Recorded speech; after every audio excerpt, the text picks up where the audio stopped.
How to snap a Windows computer screen. Snapping is a shortcut that shows two apps at the same time as exactly half the screen each. Watch this.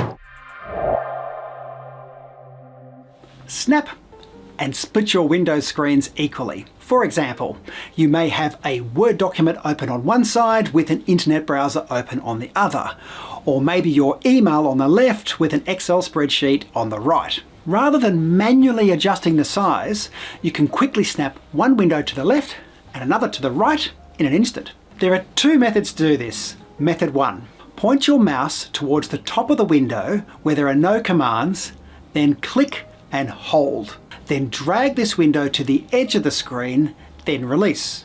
This window now covers exactly half of the screen. On the other side will be a selection of open apps. Click on one of these and it will open as the other half. Or open a new app and drag it to the other side and again it will open as the other half. Method number 2.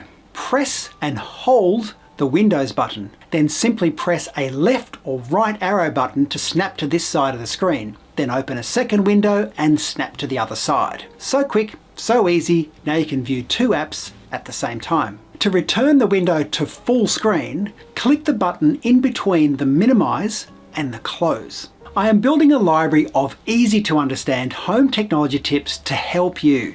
Subscribe or follow Tech with Tony to receive new tips and to explore the back catalogue. I'll see you there.